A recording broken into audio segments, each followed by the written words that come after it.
Good morning. Welcome to the American Council on Education's live stream of the Mental Health in Higher Education Roundtable, sponsored by the Lumina Foundation. I'm now going to introduce ACE's president, Ted Mitchell, who will kick off our roundtable with a welcome and opening remarks. Ted? Thanks, Holly, and thanks to everyone for being here. And Holly, I want to take a moment to thank you for your national leadership on this issue and for bringing us all together today. This is a very, very exciting event. I'm looking forward to it. Let me also welcome everyone in the room and everyone on the live stream to the Mental Health in Higher Education Roundtable. It really is terrific to see so many of you here, including our member presidents, Greg Washington of George Mason University, Jack DeGioia from Georgetown, and I'll mention Jack in just a moment, and Special Assistant in the White House Office of Post-Secondary Education, Department of Education, Heather Ward, Mary Christina Riley, who's here on behalf of the House Committee on Education and Labor, and our new colleague, James Wilkinson, who has taken over as the CEO of the American College Health Association. So you'll be hearing from a lot of these people today, and we look forward to that. You know, ACE's role as the convener and leader in higher education advocacy efforts makes us the right association at the right time to bring together all of you, college and university leaders, with higher education mental health organizations, with philanthropy, with policy influencers to discuss the mental health crisis in higher education. As Holly mentioned, today we are sponsored by the Lumina Foundation, and I'm happy to welcome and acknowledge their president and CEO, longtime friend and colleague, Jamie Merisotis, for his and their generous support of this roundtable and this work over a long period of time. I also want to make a particular note of thanks to former ACE Graduate Research Associate and current Lumina Strategy Officer, Zainab Okolo, for her work with us to plan this event.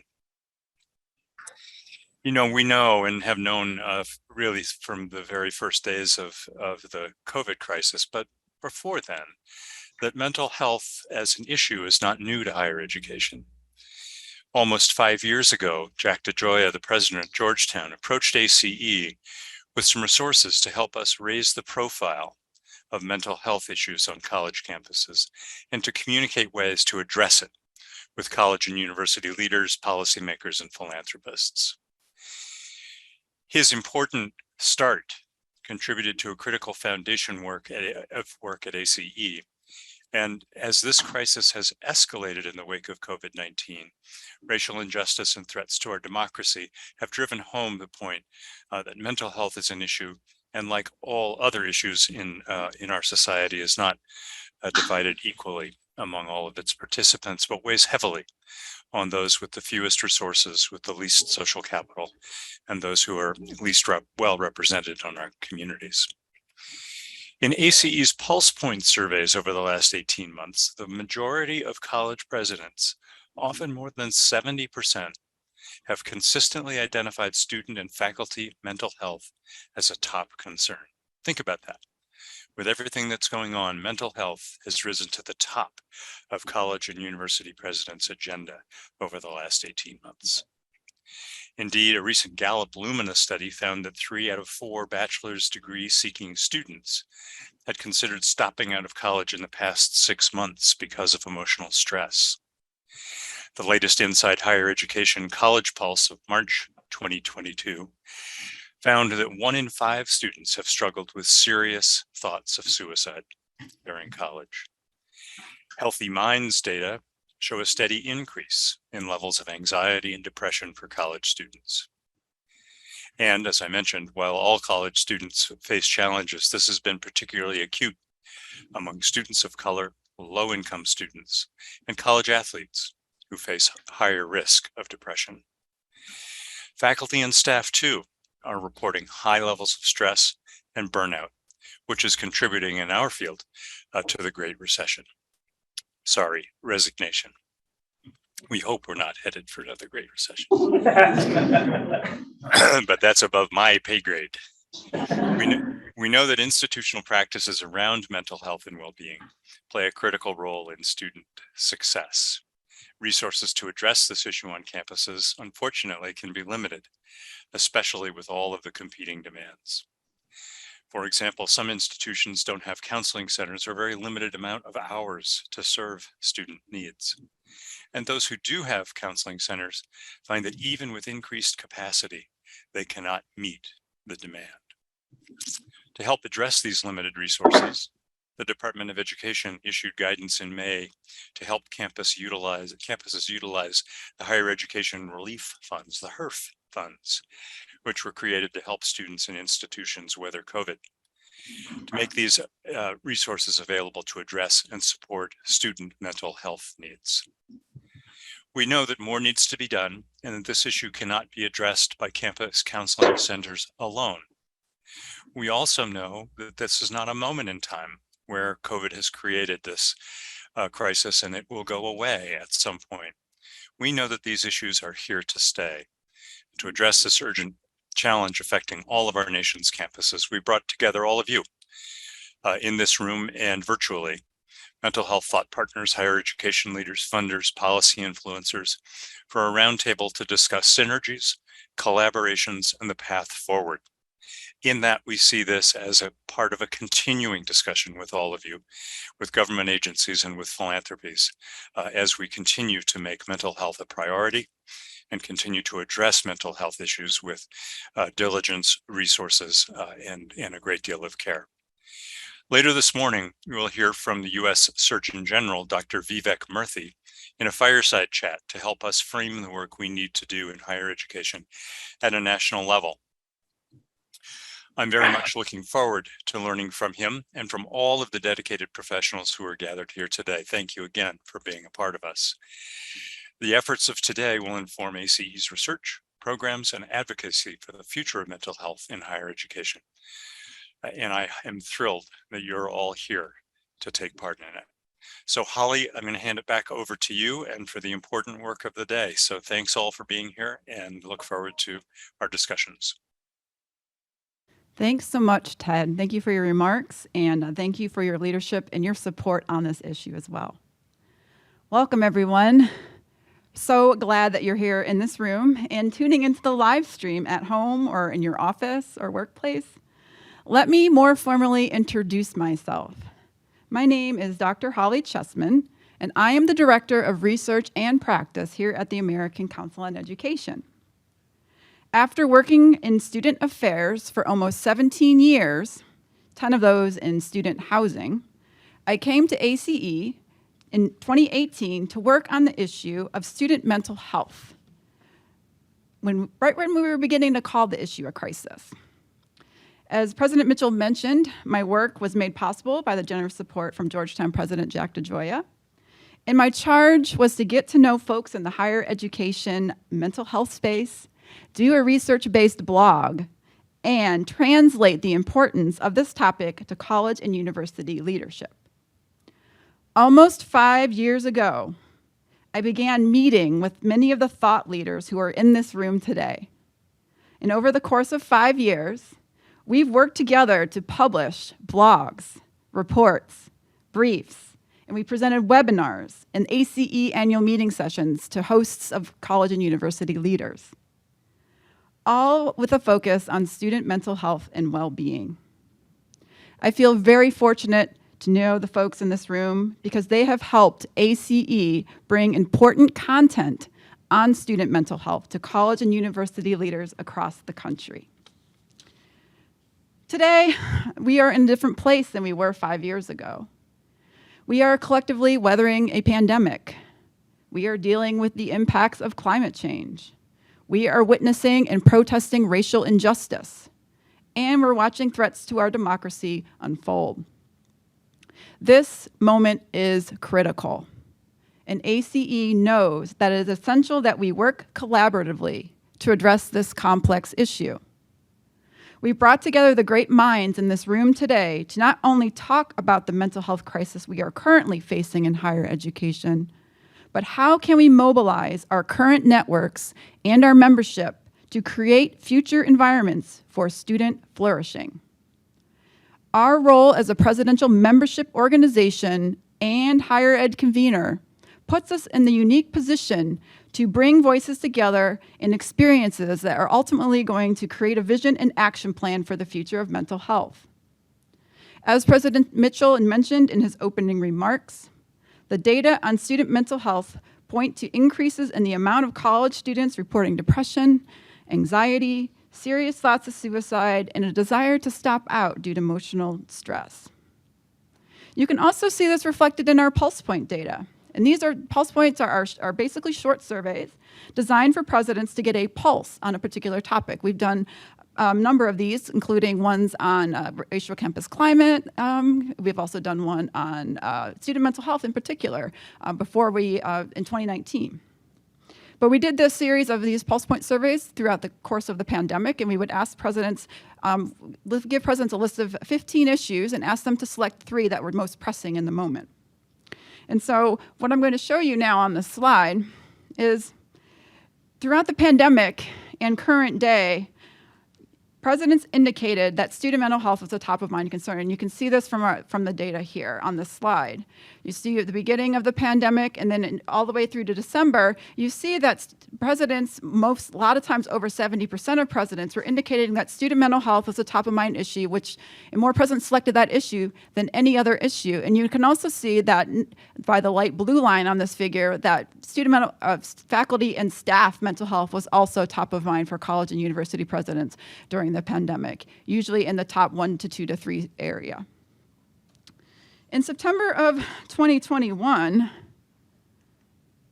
well over half of presidents indicated that they felt the mental health of students was worse compared to the years previous. And that is indicated by the light green color on the graph. And you can see that there's sector differences, that public 4-year institution presidents were actually saying that student mental health was worse more frequently than presidents of other institutions. We asked presidents to select the most frequent health and well-being issues they were hearing about related to their students. And overwhelmingly, presidents indicated they were most frequently hearing about anxiety and depression, followed by food and housing insecurity. Not surprisingly, community colleges presidents were much more likely to report hearing about food and housing insecurity than presidents at public and private 4-year institutions. Another difference to note by sector is that presidents at private 4-year institutions, which is indicated by the light green bar on this figure, they were more likely to report anxiety as an issue that they were hearing most frequently about, while presidents at public 4-year institutions, which is indicated by the yellow bar on this figure, were more likely to report depression. So there was a difference between public 4-year and private 4-year institution presidents and what they were reporting hearing about most frequently. What presidents are hearing about is also confirmed by our Healthy Minds data from the last 5 years. On this figure, you can see the light blue bar is 2015 and the dark blue bar is 2020. As we look at students who screen positive for anxiety on the GAD-7, which is a clinical measure for measuring anxiety, and positive for depression on the PHQ-9, which is an instrument for measuring depression, over the last 5 years, you can see there's been an increase. The increase for anxiety is 10.5% increase, and the increase for depression is 12%. There's also a 3.7 percentage point increase for students who indicated they had serious thoughts of suicide in the past year. And this actually translates, if you think about it, it translates to over 1 in 10 students seriously considering suicide in the past 2020 academic year. The mental health crisis in higher education is not just the responsibility of counseling centers. And it's really, counseling centers can only help with the issue if an institution actually has a counseling center, and a lot of institutions don't have counseling centers. It is the responsibility of the entire campus community, faculty, staff, students. And we are here today to identify the synergies and collaborations to help the higher education community address this urgent problem on our campuses. Today, we are gathered with the following organizations, foundations, leaders, and representatives that will help us address this complex problem. Active Minds is a nonprofit organization dedicated to promoting mental health awareness, especially among young adults, via peer-to-peer dialogue and interaction in high schools, colleges, and universities.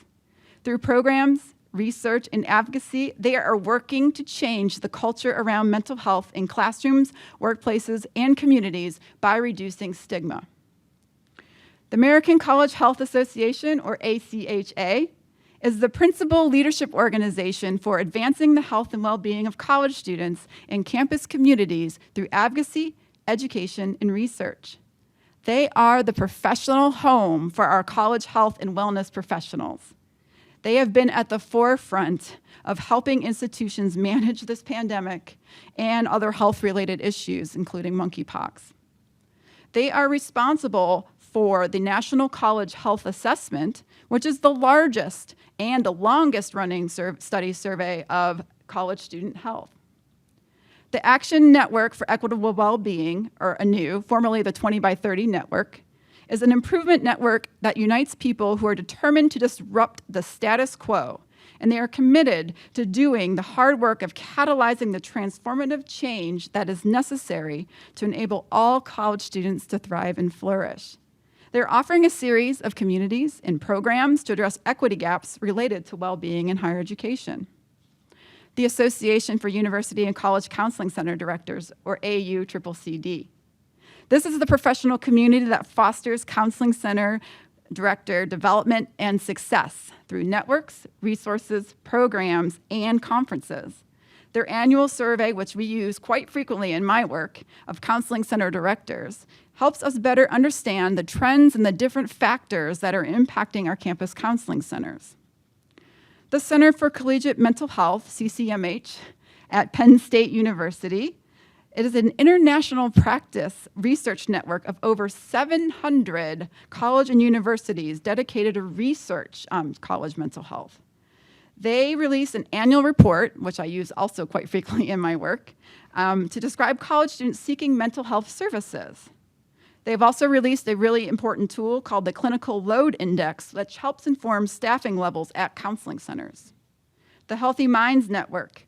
It is the nation's premier research organization contributing to adolescent and young adult mental health through improving the mental and emotional well-being of young people through innovative multidisciplinary scholarship. They are responsible for the Healthy Minds Survey, which is a study that is annual that examines mental health, service utilization, and other issues related to undergraduate and graduate students. And it's among one of the most cited surveys that you will see around student mental health. The JED Foundation. It's a nonprofit organization that protects the emotional health and prevents suicide for our nation's teen and young adults by partnering with high schools and colleges to strengthen their mental health, substance misuse, and suicide prevention program. They are at nearly 400 institutions, and they are working on policy development to support mental health. The Mary Christie Institute is a thought leadership organization dedicated to emotional and behavioral health of teens and young adults with a particular focus on college students. Their research reports, their quadcast podcast, quarterly magazine, and convenings shine the light on important issues related to student mental health. NASPA, the Student Affairs Administrators in Higher Education, is a professional home for student affairs, which provides professional development, research, advocacy, and networks to mentor, rejuvenate, and support those who work in the field of student affairs. They host the annual NASPA Strategies Conference, which brings together practitioners who focus on various topics like mental health and well-being and health promotion. NERSA, the Leaders in Collegiate Recreation, is a membership organization that supports and comprises leaders in college recreation. They advocate for the advancement of recreation, sport, and well-being through their programs and services for professionals and students. Along with NASPA and ACHA, they brought together key association leaders to create an inter-association definition of well-being that was designed to co-create cultures of integrated well-being on campuses worldwide. And last but certainly not least, the Steve Fund. The Steve Fund is an organization dedicated to supporting the mental health and well-being of young people of color by working with colleges and universities, nonprofits, researchers, mental health experts, families, and young people to promote the programs and strategies that build understanding and assistance for the mental and emotional health of the nation's young people of color. We are also joined by several foundations, including our sponsor, the Lumina Foundation, thank you, Lumina, Crimson Bridge Foundation, the Bill and Melinda Gates Foundation, the Stupski Foundation, and the Trellis Foundation. Several higher education leaders are also with us today, including James Kniff, Vice President of Academic Affairs and Student Services at Bunker Hill Community College in Boston, Sonia Clybourne, Director of Counseling at Morgan State University, John J. DeJoya, President of Georgetown University, Rick Smith, Associate Vice President of Workforce and Economic Development from the Kentucky Council on Post-Secondary Education, and Gregory Washington, President of George Mason University. Thank you for being here, everyone. We're also joined by representatives from the State Higher Education Executive Officers Association, which is better known as SHEO, and the Department of Education's Office of Post-Secondary Education, as well as the House Ed and Labor Committee. While some of the organizations, foundations, and leaders here have had some interactions throughout the last few years, the purpose of this meeting is to further develop the relationships among the stakeholders in this room, discover opportunities for synergy and collaboration, and collectively think about and plan for the future of mental health in higher education. My hope is that everyone in this room will leave at the end of our time together energized by future possibilities, and they will have established new relationships and networks to inform, disseminate, and fund their work on mental health. The program for today has been set up for us to collectively think about the past and the present of mental health in higher education and to make a plan of action for the future. Our opening remarks, the fireside chat with the Surgeon General, networking activities, and breakout sessions are designed with the Wenger trainers' social learning theory in mind. We are coming together in a community of practice to address this complex problem through mutual engagement. We're all here because we want to make a difference in the lives of our students, faculty, and staff. I am hopeful by the end of our time together, we will have a stronger network and more developed understanding of the steps needed to build communities of flourishing on our campuses. This will be translated into resources for college and university leaders to support them in addressing the mental health challenges they may be facing with their students, faculty, and staff. I'd like to take this moment to say thank you to the incredible ACE staff that has made this live stream and this roundtable possible.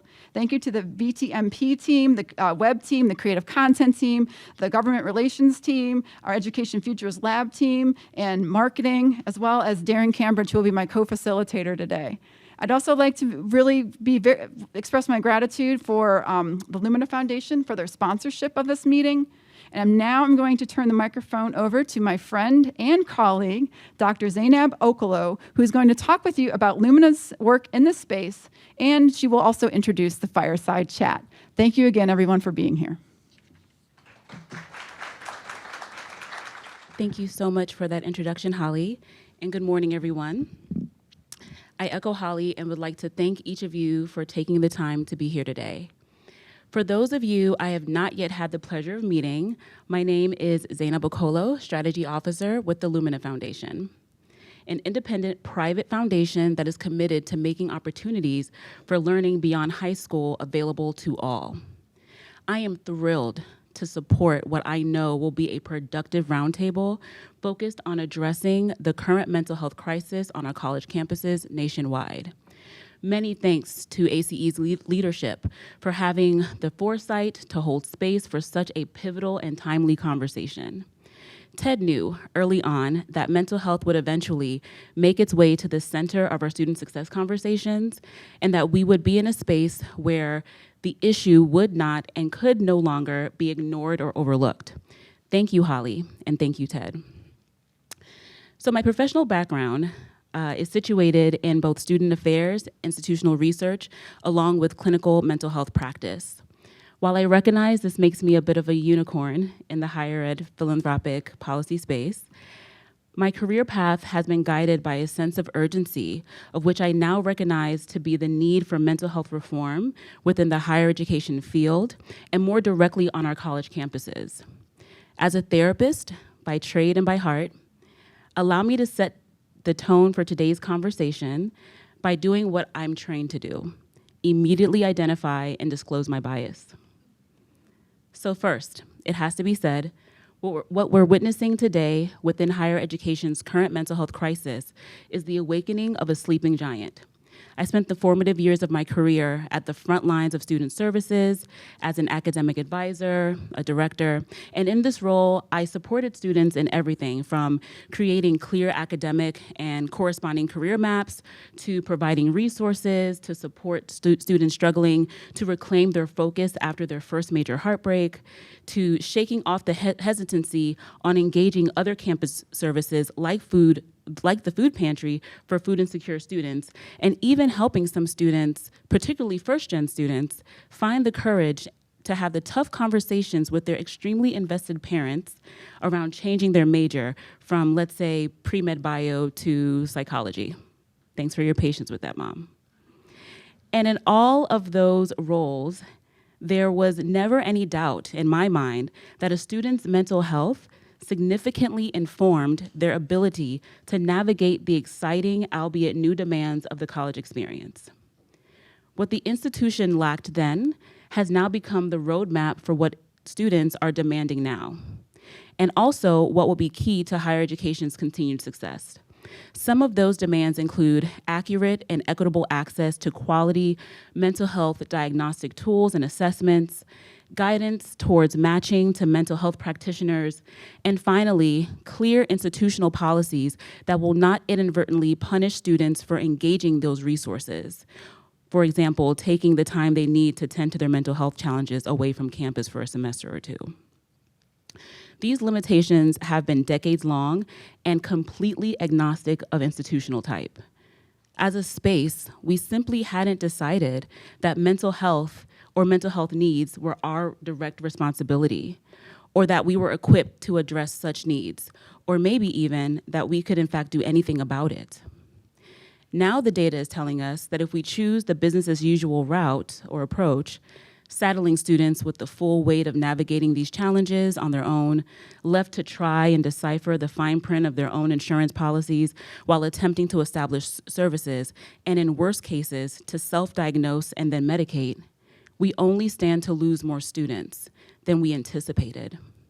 And currently, we have an enrollment crisis that is confirming this truth. In our recent Lumina Gallup State of Higher Education report, 76% of college students surveyed indicated that they considered stopping out of college due to emotional distress. Not COVID, not costs, stress. This is a sharp 34% increase from our last report in 2020, arguably placing mental health, as Ted mentioned earlier, as the #1 reason for students to drop out.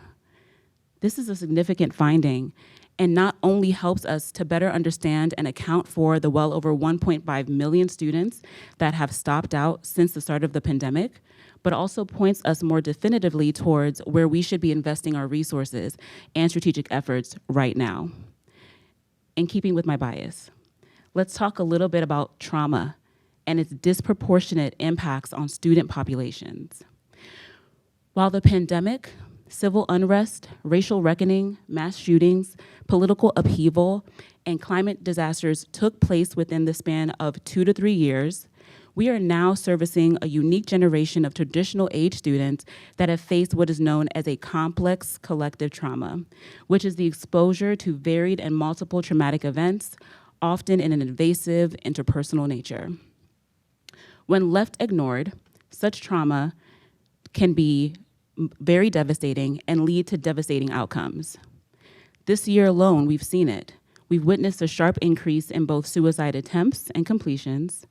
We have learned that communities of color have faced even greater impacts due to several variables, including time poverty, stigma, and a lack of targeted resources.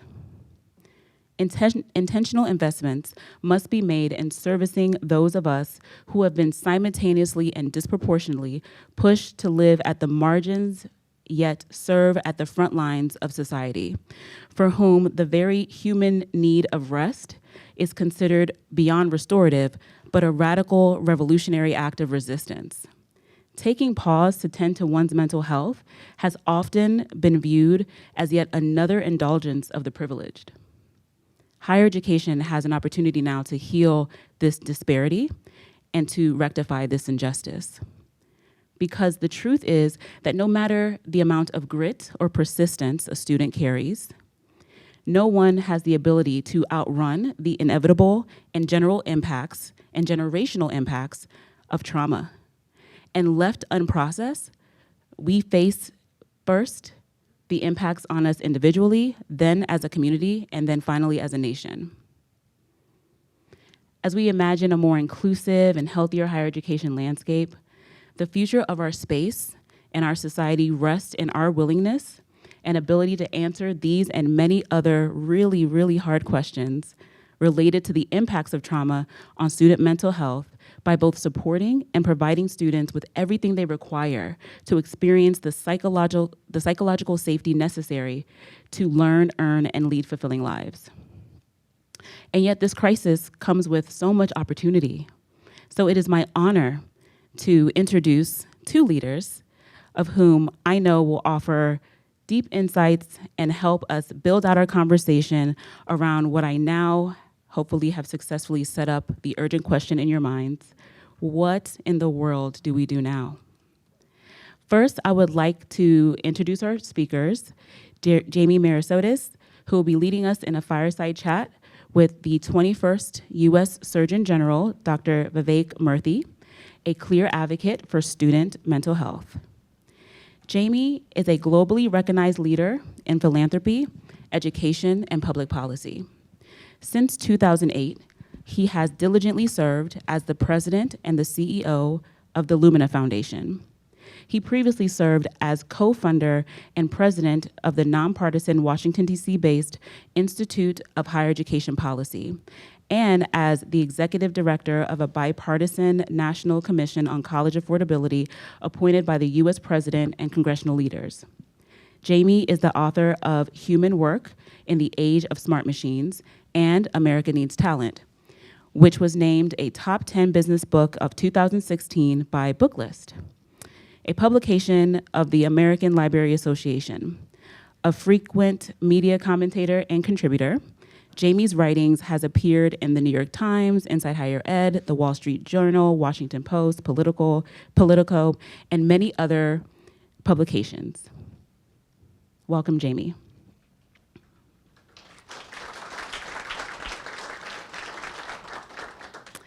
Next, I would like to introduce Dr. Vivek H. Murthy, again, confirmed as our U.S. Surgeon General. He was confirmed by the U.S. Senate in March 2021 to serve as the 21st Surgeon General of the United States. He previously served as the 19th Surgeon General under President Barack Obama. As the nation's doctor, the Surgeon General's mission is to help lay the foundation for a healthier country, relying on the best scientific information available to provide clear, consistent, equitable guidance and resources for the public. As the Vice Admiral of the U.S. Public Health Service Commission Corps, Dr. Murthy has also commanded a uniformed service of over 6,000 dedicated public health officers, serving the most underserved and vulnerable populations. This Surgeon General of Indian descent, Dr. Murthy, was raised in Miami and is a graduate of Harvard, the Yale School of Medicine, and the Yale School of Management. A renowned physician, research scientist, entrepreneur, author, and mango aficionado. He lives in Washington, D.C. with his beautiful wife, Dr. Alice Chen, and their two wonderful children. Please join me in welcoming both Jamie Merisotis and U.S. Surgeon General Dr. Murthy.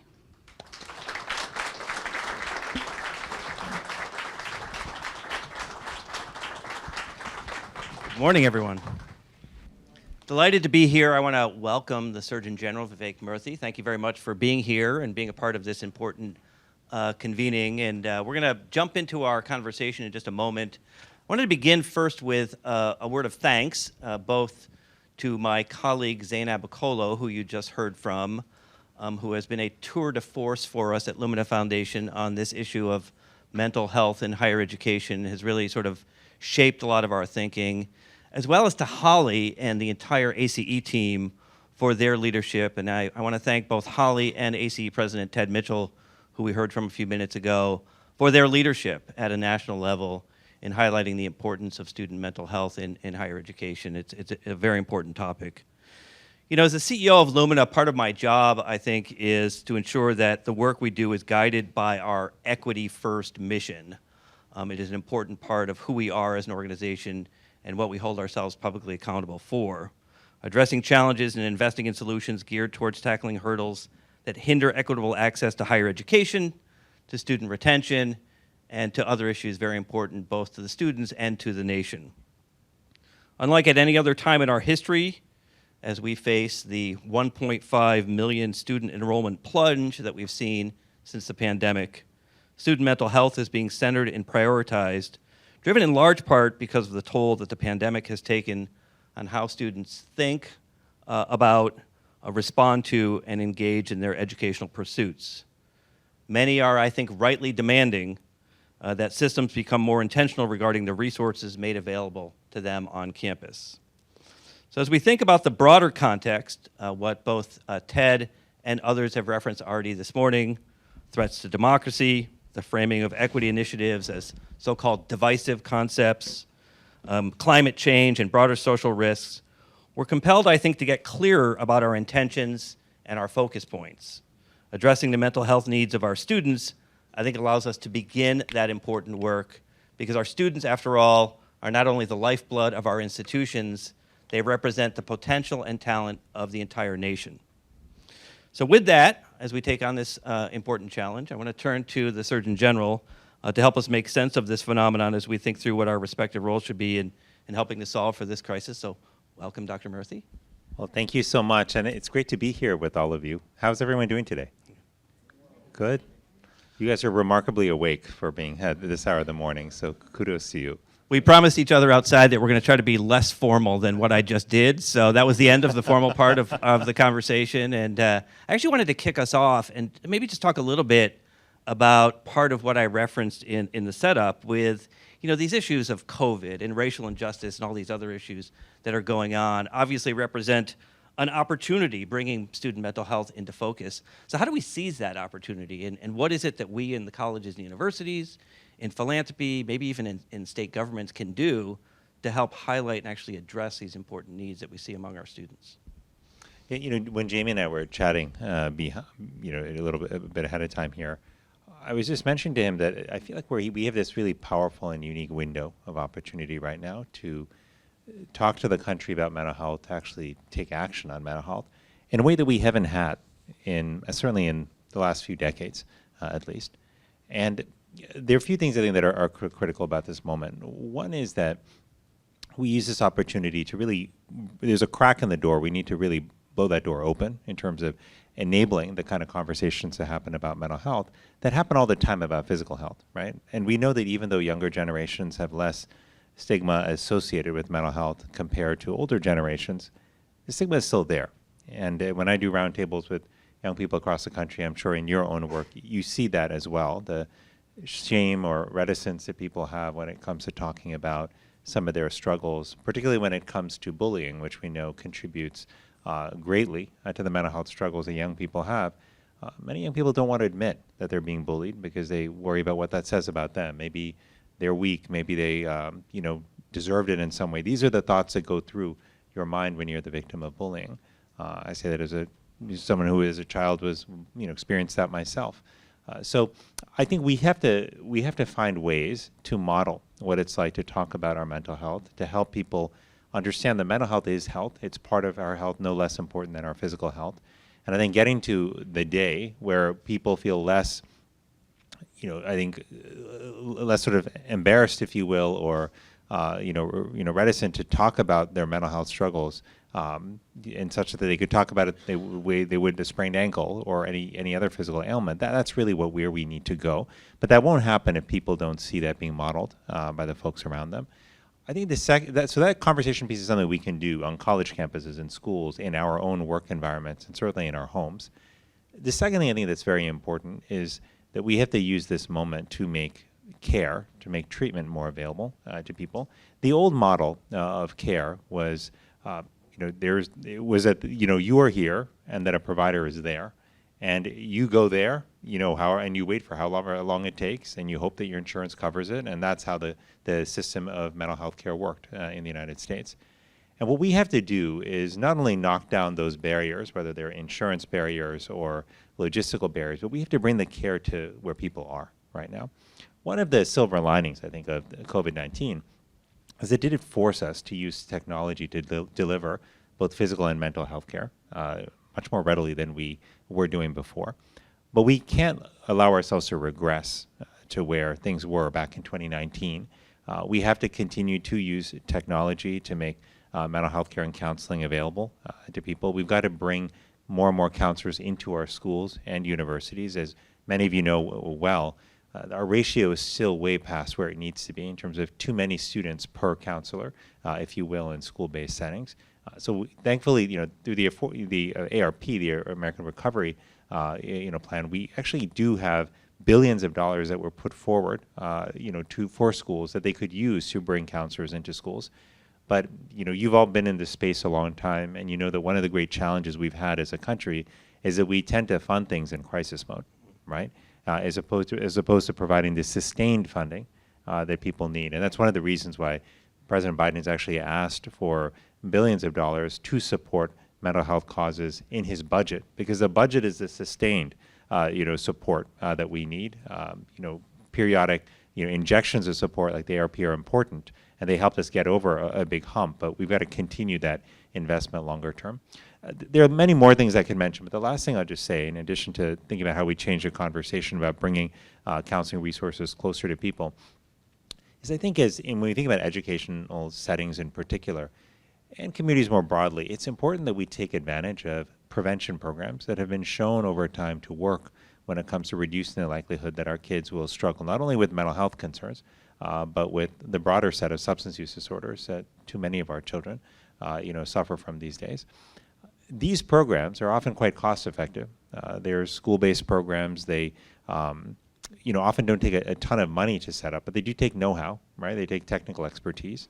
And in 2016, actually, when I was Surgeon General of the Obama administration, I had published a Surgeon General's report on alcohol, drugs, and health, and it was focused on the addiction crisis. But we laid out an entire chapter of programs that were school and community-based programs that actually worked across the board to reduce the likelihood of SUDs as well as broader mental health struggles. My disappointment in the years since then have been just to see that the uptake still and the knowledge about these programs is still quite low, right? And some of these programs return remarkably a high number of dollars for every single dollar invested in the form of reduced healthcare costs, but also increased economic productivity, reduced engagement with the criminal justice system. We have to invest in these prevention programs, because the truth is there's nobody I've met in America who says, I'd rather get diabetes and treat it rather than preventing diabetes in the first place. Nobody says that, right? And the same is true with mental health concerns. Parents in particular, they want to help prevent these challenges in their children. Many of them don't know that there are programs that could help do that. Many school instructors don't know that. Many educators might know that they are, but don't have the resources or the technical expertise and support to implement them. So that prevention side is where I think we have so much more work to do. If we can invest in these three spaces, in changing how we think and talk about mental health to eradicate that stigma and knock down barriers, if we can expand access to care, particularly using technology, but also by strengthening our parity laws, so that and strengthening our workforce, both in number as well as diversity of the workforce, if we can invest in our prevention programs, particularly in underserved communities across the country, which are typically left out and marginalized when it comes to access programs, we can do a lot of good, and I'll just share one last anecdote here. In Chicago, or in 2018, I think it was, I made a trip to Chicago and visited the Becoming a Man program there in one of the Chicago public schools. And any of you familiar with Becoming a Man? I think some of you probably are. No? So Becoming a Man is a really fascinating program, and it's actually it started off as doing. It was based on this idea that if you could get young men at risk in high school to actually come together and build trusted relationships with one another and support one another, that would help them in terms of their mental health, but also in terms of the difficulty that they were having with the criminal justice system, right? And so they built this, and these circles that they built in the Becoming a Man program often involved young kids from either the same school or close by schools. There was a mentor who helped facilitate the group sessions, who would join them. I believe they met on average once a week. In some cases, it may have been more frequent. But what they did in those meetings is they built trust, right? The facilitator helped them talk about challenges that they were having. And I went and I observed one of these circles, and I heard, the facilitator asked people, how was the weekend? And one kid, went around and he said, it was fine. Everything was good. And then another young man in the group called him out and said, I don't think it was fine. I think you had a hard time. I know you had a hard time. Why are you hiding that from everyone in the group? And this kid, gently nudged, by his peers, said, yeah, I guess it was hard. And he talked about a conflict that he had with a member of his family that weekend. It's a small moment, right? But it's actually a really powerful moment, because how many moments throughout the day, throughout life, do our kids, and frankly do all of us, bottle up those small moments, suppress a difficult moment we may be having, and say, you know what, I just got to suck it up. And you do that again and again and again, and that stress builds up. Your circle of people you can trust and process with starts to shrink, over time as you share less. But these kids were doing the opposite with the aid of a facilitator. And you might ask, well, did this really make a difference? Well, the University of Chicago studied this program actually rigorously, and they looked at control schools as well. And they found that in the schools, in a 1-year time frame, the schools that implemented the Becoming a Man program had a 50% reduction in the number of arrests that took place with the members of the group compared to groups that schools that did not have the Becoming a Man program. They've now sort of built a similar module for young women in the school called Becoming a Man is, BAM is what they call it. And this is the program for young women is called WOW, which is Working on Womenhood. That's what they call it. And it's been just a fantastic example of how community-based, school-based programs that cost relatively little and that involve peers, helping peers, can make a profound difference. So anyway, I know I've said a lot here, but I have so much just belief and enthusiasm in these community-based programs. I just think with a little bit of support and financial and technical expertise, our schools can do so much to help young people prevent so many of the mental health struggles that they're dealing with right now. It's fantastic. Thank you. I'm curious to maybe ask you to say a little bit more about about how we should think about defining what we mean when we say student mental health. So you've got a room filled with higher ed leaders here, President Washington from George Mason University, President DeGioia from Georgetown. We've got student services leaders, many other leaders in the room. We've thought about these issues of the stress of college and the way in which college has become more stressful for a lot of students as a result of the world in which we live. How should we be thinking about the totality? You mentioned bullying, addiction, lots of other issues. What's the sort of encompassing way for us to think about student mental health and how these treatments, how these solutions can be applied when we talk about our students? Yeah, it's a good question. And I think I'm glad you asked it, Jamie, because at some level, this can just all feel very overwhelming, right? If you're thinking about the mental health struggles that young people are going through. And if you're leading an educational institution, you may rightly also ask the question, how many of these factors can I control, right? There's so much that's happening in the community. You don't have the ability to go and turn off every spigot that's contributing to the mental health crisis. And I get that. But there are a couple of things, though, I think that are important to keep in mind, though. When we talk about youth mental health or student mental health, obviously that's a diverse group of people, right? It might be people, in college who may be in their, 18, 19, 20, 21 years old, but we also know that there are plenty of institutions that cater to older students, right? That we have, citizens who go abroad, who join the military, who go abroad, who serve our country and then come back, and those veterans also will enroll in school, sometimes at later points in life. We also know that even, for students who are younger, they have a diversity of family circumstances. Some may be living at home and taking care of sick family members. Others may have families of their own. They may have their own kids that they're trying to care for while they're in school. So there is that diversity. I think important to recognize that diversity of students, and because I think how we cater to and understand the mental health struggles, that young people are going through right now, or students are going through, depends a lot on their individual circumstances. So one thing I think that's important is for us to ask and not assume, what factors may be driving the sort of stress, if you will, and conflict that young people may be experiencing in their life. I think the other thing just to keep in mind, though, here is that, and this is really why I'm so glad that you're embracing this and taking this on, and many of you have been for years, is because mental health in many ways is not just some side subject that's off there, some additional topic that we've got to address.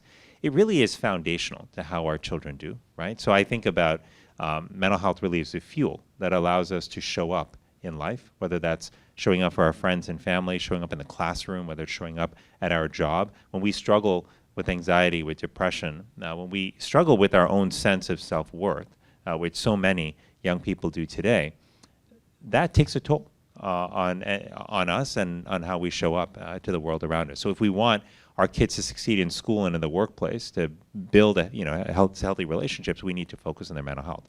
But here's one way to think about this that I find actually to be clarifying in some ways and a simple approach to take, which is to recognize that while you can't boil mental health down to one single thing, that, spigot that you turn on and off, if you will, I think two things that I find important to consider is, one is to look for trauma in people's background, and just to recognize that a lot of people are walking around with a brave face on, but who have experienced deep trauma in the past, right? That might be the trauma of abuse. It might be the trauma from just severe disappointment, that may have come when they thought they had certain opportunities, but those opportunities were ripped away from them, often in very difficult and unpredicted circumstances, right? Like, trauma is not always physical, right? It can be emotional too. And if we try to understand that, to me, that softens, a little bit of how we look at the people around us. And I think it's an approach that it's not just for educators, but I think for students themselves, to be able to start recognizing that the complexity of each other's backgrounds, to recognize that, you might be sitting next to somebody in chemistry class who looks like, they come from a similar background as you, but they may have gone through some serious experiences in the past, and that may come out from time to time. It may affect how they interact with you. It may affect what they need to do in evenings and weekends. If they've got a sick parent at home, for example, and that doesn't mean they don't want to hang out with you. It doesn't mean that they're antisocial or that they're socially impaired in some ways. It just means that they have a complicated life. And in the same way that we want educators to be able to understand the complexity of people's lives, I think us encouraging and enabling students to do that for each other is critical. It's not just critical for them, but honestly, it's critical for society, because I can't think of a time in my life where it's felt like we take less time to understand what's happening in other people's lives or where they may be coming from before we react, before we judge, before we lash out, right? And social media has enabled that to happen at an unprecedented level. But that's what we need to push back against. So that is one, is understanding the people's backgrounds. And that can help us tremendously when it comes to starting the process of addressing mental health concerns. Because when people feel that they have a welcoming, accommodating environment, that people aren't actually willing to embrace them, that makes a huge difference. And that leads me to the second point, which is around relationships, right? It turns out that, one of the most powerful things you could do for somebody who might be struggling with their mental health is to help them build healthy relationships in their life, right? To me, this is remarkably empowering, right? Because many people think, okay, I'm concerned about the mental health crisis in our country, but what can I do? I'm not a mental health counselor. I'm not a psychiatrist. I'm not a school counselor. I can't do anything about this. But that's actually not true.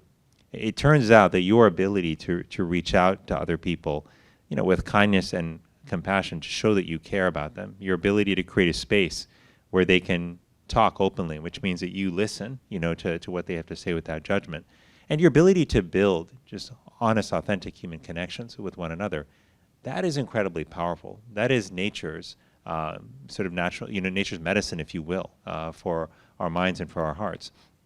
And this is not recently true. This has been true for thousands of years, right? That we have evolved as human beings to need one another, and we are disconnected from one another. It actually puts our body in a physiologic stress state.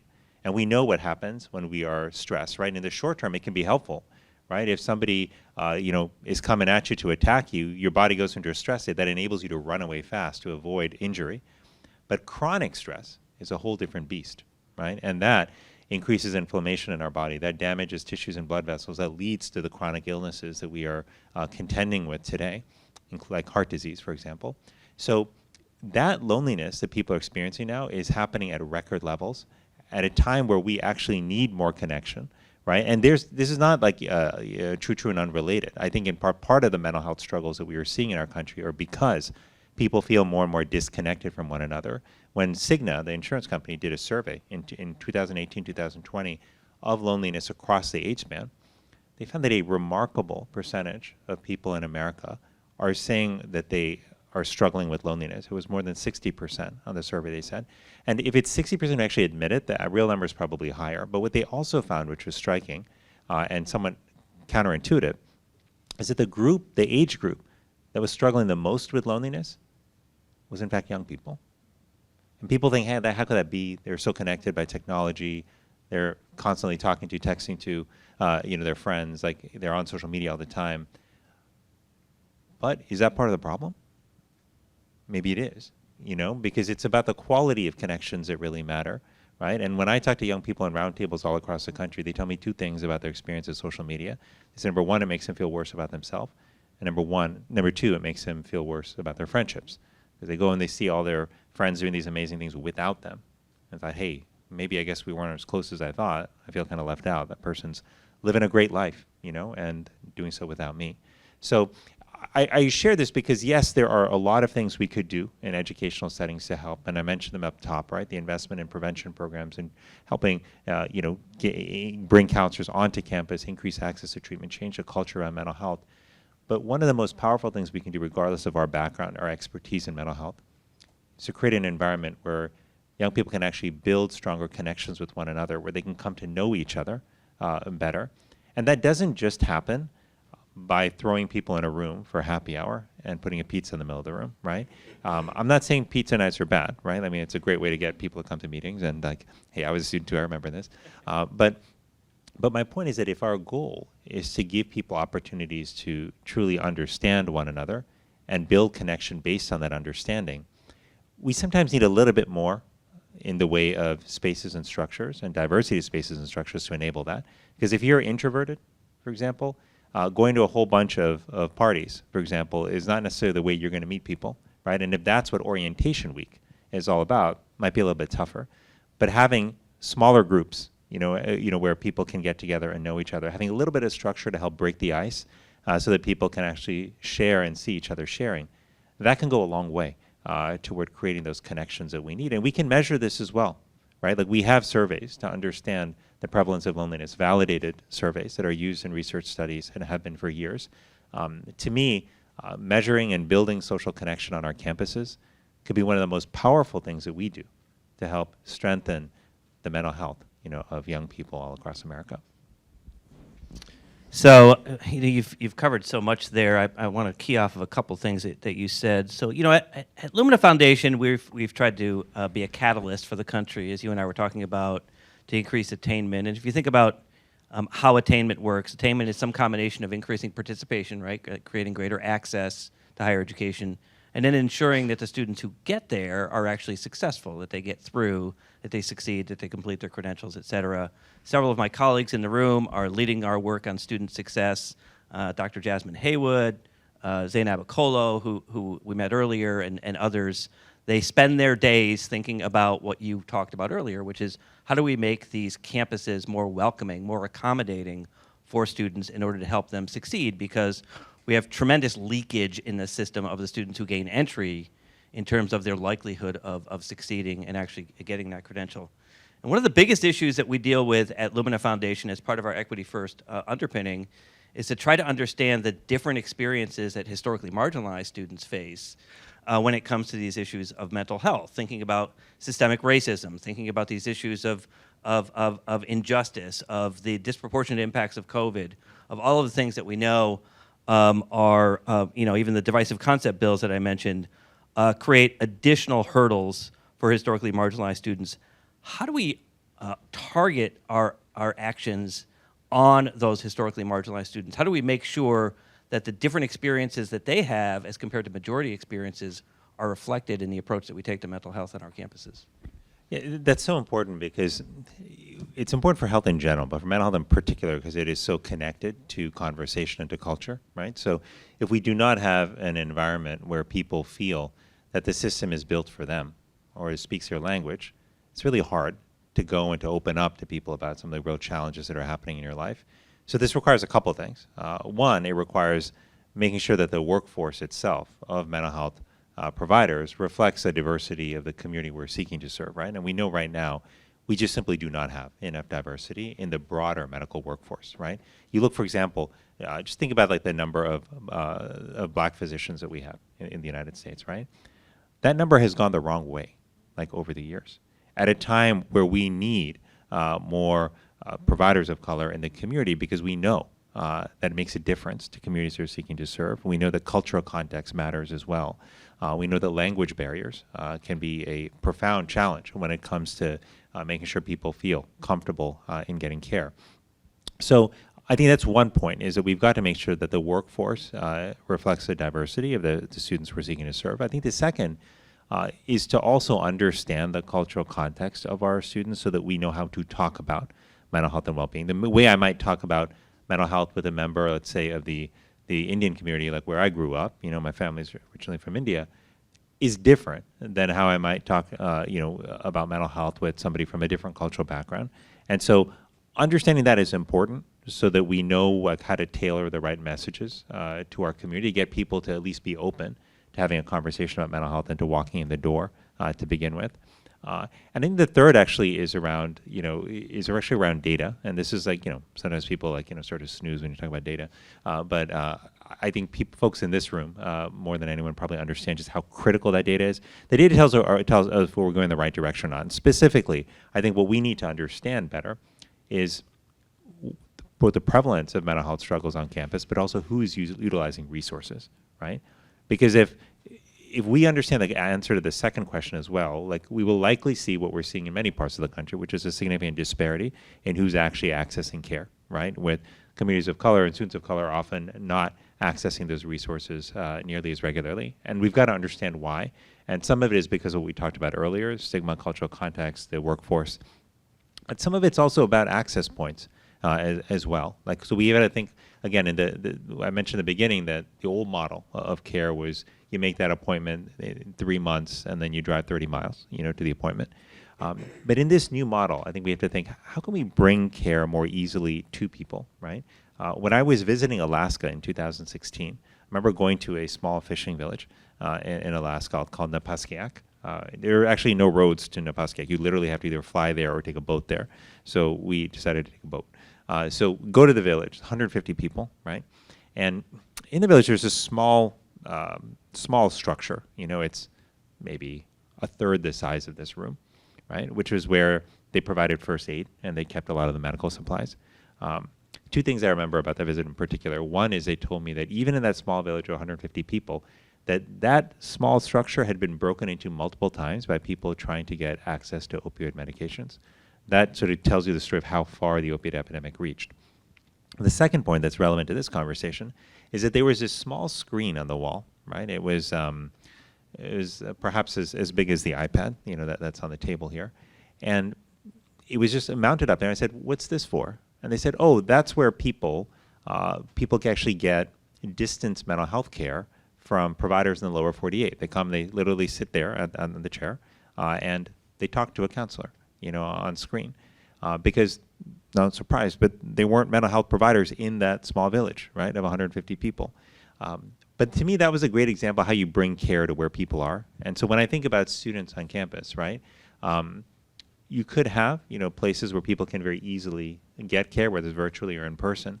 But thinking about the timing of care is actually important too.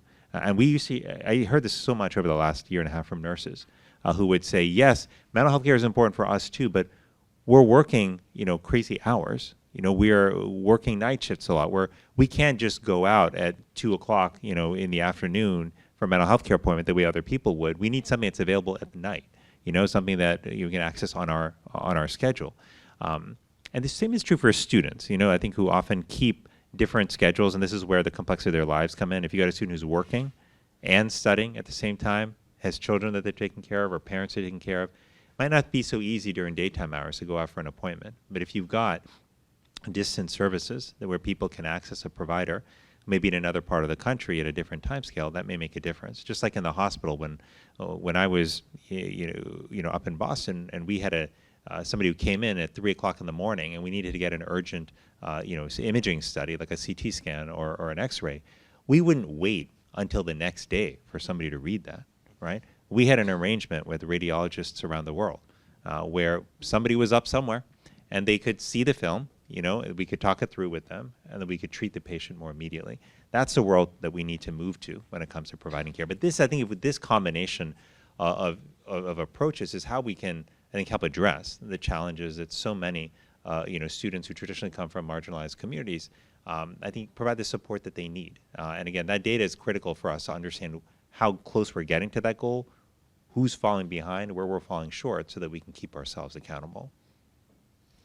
So I wanted to loop back to something you mentioned earlier, which I think is really important, and it's an uncomfortable topic, which is the stigma of mental health. And we see this in the media, the backlash now against some of these things. They refer to our students as snowflakes, and there's this argument that in fact these students should just suck it up, that these problems have always been there, et cetera. How do we combat that bias? How do we push back against that stigma and make sure that students' needs are actually being met in the same way that we would deal with any other needs that they have on campus? How do we push back against that false narrative? Yeah, it's a good question. I mean, unfortunately, it is just a broader narrative in society that goes well beyond students, right? But that the sort of notion that the strategy for dealing with mental health is what I call the suck it up strategy, right? You just deal with it on your own, you buck up, you kind of figure it out. When someone gets diagnosed with cancer, we don't say, suck it up, figure it out, just will yourself into remission. Like it sounds almost like ridiculous to say that. And I think what we need to do is to help people over time understand that with mental health, we got to start treating it more like physical health. And the way that we get there, I think, has to do with how we share our own stories, right? Like when I still remember when, people like Kevin Love, for example, who played for the Cleveland Cavaliers, NBA basketball player, professional basketball player.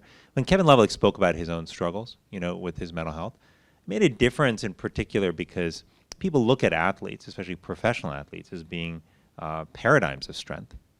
And to say that you can both struggle with your mental health but still be successful on the court, the way that Kevin Love did or DeMar DeRozan did, another professional basketball player who spoke up about his mental health, that causes people to pause and be like, okay, maybe it's not just quote-unquote weak people, who struggle with their mental health. So yes, we are still battling against that strain, of thought in society. I do think that it is less pronounced among younger groups, which is good. That's moving in the right direction, but it is still there. And I think the second thing that's important, I think, is, look, for millennia, it's happened that older generations think younger generations are soft, right? That's not new, sadly. That's been happening for a long time. I saw that a lot in medicine, where the older physicians would look at the younger trainees and say, you guys have it easy, and and the younger trainees would have their own ways of clapping back. But the point is, this is not a new phenomenon. But I do think that now, in particular, it's important that we push back against that, because if you're a young person growing up today, the truth is you are barraged with a whole set of forces that I never had to deal with when I was growing up, right? Technology and social media and traditional media and the prevalence and ubiquity of them are just one example of that, right? Like when I did something embarrassing in school, 20 kids knew about it in my class, right? You do something embarrassing now, somebody's posting it, online, thousands of people are laughing at you, and there's a profound sense of shame that happens. But also, they were probably things my friends were doing or luxuries they had access to in life that I just didn't know about because I wasn't looking at their Instagram feed, or looking at other, sort of curated documentation, I would say, not actual, but curated documentation of their lives. But young people are doing that right now. So that even if they feel great about their life one day, they can just quickly go online, look at their social media feed, and suddenly feel in this accelerated culture of comparison that their life is not actually as good as they thought, right? And then the other piece is that you look at growing up today in terms of what does the future look like to a young person growing up today. We think the future should be bright, right? Like people should think about the future as full of possibility, as full of promise. But 44% of high school students today say that they are either persistently sad or persistently hopeless. young people all across America tell me when I meet with them and talk to them that they look at the specter of violence and racism, they look at the threat of climate change, they look at the vitriol and polarization we have in society right now, and they legitimately ask the question, is the future really brighter than the past? Are we really going to pull things together to make sure that there's going to be a stable, healthy, positive world for me and for my kids? And they're not sure the answer is yes, right? Because it's not like none of these challenges existed when some of us were growing up, maybe 30, 40, 50 years ago. But they weren't magnified in the same way. In some cases, they weren't as severe, as they are right now. So that is unique. And I think if we don't understand like the unique circumstances and stresses on young people, then I think it's much easier to cast aside some of their concerns and to dismiss the mental health struggles that I think in many ways are a manifestation of the deeper environment in which they're growing up. And finally, this comes back to a topic I mentioned earlier, which is, again, about our relationships with one another, right? Like right now, what has happened, I worry, is that we have substituted lower quality online relationships for higher quality offline relationships, right? And I remember looking at an interesting study some time ago, which indicated that people who, like if I stay at home on a Friday night, because let's say I'm feeling lonely, I decide, okay, I'm going to stay at home, but I'm going to scroll through my social media feed just so I see what my friends are doing, so I feel connected to them. It turns out, not shockingly, that doesn't help you feel better. And there's data that actually shows that it can make those people feel even lonelier when they're passively engaging like that and just looking at other people's lives. But a little bit of connection, a brief call with a friend, a brief visit with someone you love in your family, those can power you for hours and for days. And the reason is because we are built and wired for human connection. And when we even get a small amount of it, it does something physically to our body as well.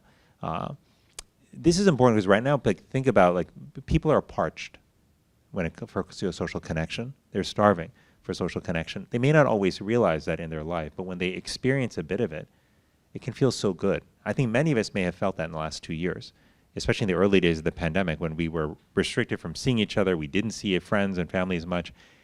And suddenly that brief moment to see someone, sometimes even just seeing a stranger in a coffee shop months later, you're like, oh my God, this is amazing, right? It's because that kind of brief human interaction is what we all need. And so that's where I worry about young people today. I don't think it's a coincidence that we're seeing that young people are a group that's experiencing the highest rates of loneliness, because the methods and means that they often have been pushed, I think, toward using to connect with one another through technology in particular, I think have been more fraught and less helpful than they were originally promised, as being. And I think that's a reality, that we've got to deal with. And so that's why I think that doubling down on this focus on building social connection and community, on fostering those relationships is so absolutely essential. I'll tell you one simple thing we do in our office, right? Because you might think about this and say, gosh, do we really have time, honestly, in the day to create these spaces for people to connect with one another? And if you're thinking about this, how many more pizza parties and ice cream parties can we have, ice cream socials, then I can understand how that might be prohibitive in terms of time. But one of the things that we do in our office is when we do our weekly all-hands meetings, we have something that we do now called our Humans of OSG experience, right? It's similar to something I did last time when I was Surgeon General, where we would have people take a few minutes, in that meeting and share honestly about themselves. I'll tell you that I will always remember one story in particular that that one of our teammates shared when I was Surgeon General last time. In that time, the way we did the exercise, we would take 5 minutes during each hour-long meeting. We would pick one person. Maybe let's say it was going to be Jack, right? On the back, and we would say, Jack, can you just bring in a few pictures to share with the group? And it can be about anything you want, anything about your life, as long as it's not about your current job. But you pick, and then just talk people through the pictures, right? That was literally it, right? But it's a little bit of structure, right?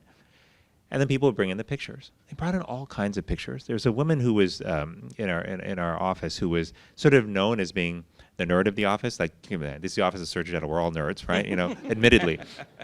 But we loved her dearly, and she would always briefing memos would be 30 pages instead of 3 pages for with her, because she was like so intent on making sure that every detail was included. She was so conscientious, so thoughtful, and everyone thought of her in that way, that she was all in her head. She was very cerebral. The pictures she brought in though were of her running these long distance races, training for marathons. It turned out that she had qualified for the U.S. Olympic team in long distance running. She was a warrior. She was an incredible athlete. We had no idea, and we sort of started to see her in a new way, after that, because we saw another dimension of her. But I'll always remember Luis, who was my uniformed aide, who was with me. And Luis was a member, he was part of the Marine Corps before he joined the United States Public Health Service. And, people in the office would say he was a Marine through and through. And he would always say, once a Marine, always a Marine. We expected the pictures he would bring in would be of his time in the Marine Corps. But that's not what he brought in. He brought in pictures of his mother and his father. And he told us that his father, who had since passed on, was a wonderful musician. And every time his own children, Luis's children, picked up a guitar or played with an instrument, he would see the talent of his father, the beauty that his father brought to the world living on through his children. He showed us a picture of his mother. And he said that his mother was his picture of strength, because she had raised him and his brother largely on her own. She had put food on the table during difficult times, made sure that they got an education, supported him when he was doing the Marine Corps. And when he was sent on missions as a Marine that were so dangerous that he didn't know if he would come back alive, when he felt that pit of fear growing in his stomach, the person he would think of in that moment was his mother, because she was his source of strength. And I will tell you, hearing that, which took 5 minutes, it fundamentally changed how we thought about and felt about Luis. We felt more connected to him. We appreciated who he was as a whole person. We could relate to the fear, to the attachment to family, to the need for human connection that his story demonstrated. So that is a power of what a few minutes can do. And that's why I would just say, as we move out to do this work, let's remember that it's not always about how much time we spend. It's about providing the circumstances for those brief moments through which we can see each other more clearly and connect with each other more deeply. That's how we build a more connected society. And if you are able to take this on, and I know that all of you are able to, and I'm so grateful, in fact, that we're here talking about this, because I'm not sure 10 years ago that we would have been having this conversation, like in this room. I'm not sure it would have risen to the level of priority, that it would have made your agenda even. Who knows, That's true of many groups. But the fact that we're here talking about this, the fact that we are focusing now on how we build that foundation for young people, for mental health, but for their lives more broadly, that will sustain them through the years ahead, this to me is the conversation that needs to happen. These are the actions that need to take place. And to me, it's incredibly empowering to know that, again, we don't have to be experts to do this. We can start by fostering those human connections. We can start by doing what the Beyond Differences program, is doing now in schools across the country, which is recruiting and engaging young people and helping to foster those connections, recognizing that other people are lonely, in schools and on college campuses. And now they're going out as ambassadors of connection, if you will, and quietly, thoughtfully, but very effectively helping to reduce loneliness in their communities. So this is what we're called to do right now. I think it's eminently achievable because I've seen programs and communities all across America that are doing this for young people. And if we do this, we will help give them the foundation they need for healthy and fulfilling lives in the years ahead.